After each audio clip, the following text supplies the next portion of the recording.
If you are looking to completely reset your life, Neville Goddard's revision is one of the most powerful and effective techniques that you can use. Because when you are revising your past, you are shifting into a completely different reality, a completely different timeline, and even a different version of yourself. Revision is essentially the act of imagining a past event or circumstance going a different way than it went, the way that you actually wanted it to go. And this is often achieved through visualization or scripting. And I know this sounds super esoteric and super out there. Can the past really be changed? Or is it fixed, set in stone? These are the questions that really held me back for a long time from really believing in revision. But as I began to test out revision more and more in my own life, I began to understand the mechanics of how it actually works. And I began to see major shifts in my present circumstances as well as future outcomes based on changes that I had made to memories of my past. And I began to see more and more clearly that by changing the timeline of the past, I was essentially shifting myself into an entirely new future timeline that was connected to the revised past timeline that I had envisioned. And so why does this work? Well, essentially, if you look at what is actually real and what is actually concrete in your life, you can quickly understand that only the present moment is real. And in order to access both the past and the future, we essentially need to go into our imaginations. And so once a moment leaves the present moment, it only exists from there in our imagination or our memory. And from there, these past events or memories continue to exist only in our imagination. And they remain alive by continuing to project into the present moment in the form of our beliefs, our assumptions, and our self-concept. So they then continue to work to create a self-concept or an identity that appears static or fixed, which allows us to create continuity in our life and on our timeline, which allows us to remain as one singular identity traveling on one singular timeline from birth to death. But this perception is essentially just one perception of reality that allows us to stay grounded in our 3D reality and hold onto our identity. But it isn't the only reality that exists. According to Neville Goddard's teachings, creation is already finished, and all possibilities of your life that you can imagine have already been created. They already exist within the quantum field, and all that you need to do is embody that particular state of consciousness in order to activate or experience that possibility in your 3D reality. And this includes possibilities for your future outcomes as well as all possibilities for your past experiences. So past experiences and future outcomes are essentially the same thing. All of these different creations and states of consciousness are all existing simultaneously in the quantum field. And it is just the state that you are embodying through your vibration, your beliefs, your thoughts, your assumptions, your emotions, that is the state that is active for you in your 3D reality. And Neville's teachings are in direct alignment with the multiverse theory, which states that a seemingly infinite number of timelines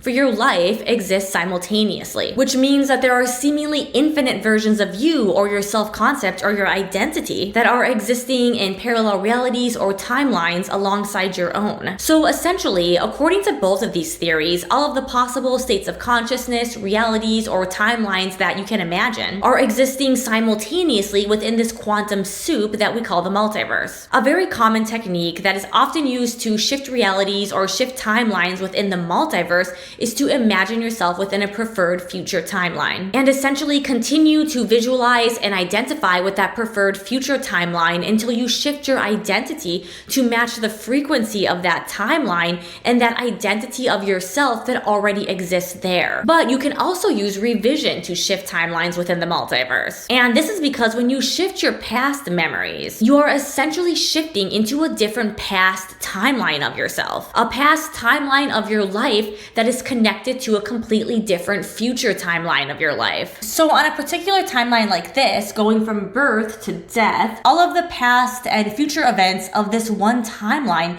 exist on this singular timeline that has already been created. And if you shift even one of these past events on this timeline, then the entire timeline shifts. And you are now essentially on a completely different timeline. Because your past memories are what is creating your self-concept or your identity, your singular identity that is creating continuity on this one singular timeline. So when you shift a past memory, essentially your entire self-concept, your entire identity also shifts. And you are now actually a completely different version of yourself, a completely different self-concept or identity that has its own timeline, a completely different timeline. Because the continuity of the timeline is tied to the singular identity, to the self-concept that correlates with that timeline. And this self-concept, this identity is formed in part by the past memories, the events of your past. And because the continuity of the timeline is tied to that singular identity, changing anything about this singular identity, this singular concept, even one single memory, changes the entire timeline. So because the continuity of the timeline is tied to this one singular identity, this one singular self-concept, changing anything about this particular self-concept, even just one memory, means that you are now identified with a completely different self-concept or a completely different identity that exists on its own unique timeline. And so this is why revision is such a powerful technique. It is essentially a reality shifting,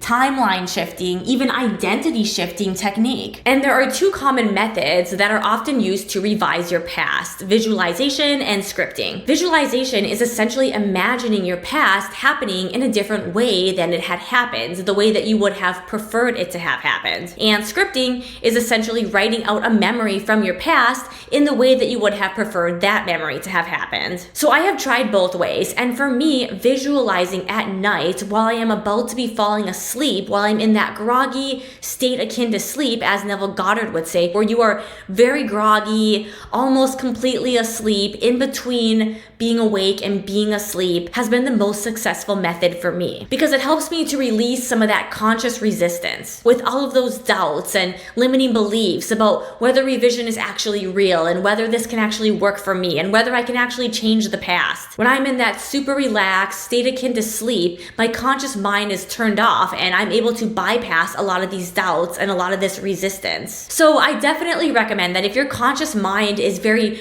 resistant to the idea of being able to actually change the past, that you try revision while in this state of kin to sleep so you can bypass some of that conscious resistance. And there is no limit to what you can revise. You can revise pretty much any memory that you want. You can revise memories from your childhood or memories from deep in your past. You can revise a circumstance or an event right after it happens. Or you can even revise your entire day right before you fall asleep. And this is actually my favorite revision practice to use, and I think it's a great one to start out with if you are just beginning to incorporate revision into your manifestation routine. So one of the major blocks that I experienced when I first started using revision as a manifestation technique was feeling like that revised past wasn't actually real. So I would close my eyes and I would imagine the past as how I wanted it to be. And of course, there would be that little voice in my head that would pop up and say things like, well, that's not really how it happened. That's not really actually the events of the past. That's not really how it went. And so these doubts and these thoughts would hinder my ability to revise quite a bit. Until one day, I learned this amazing revision mindset hack from a manifestation coach called Missy Renee. And I definitely recommend, if you haven't already, to check out some of her videos, especially the ones on revision. She essentially opened my eyes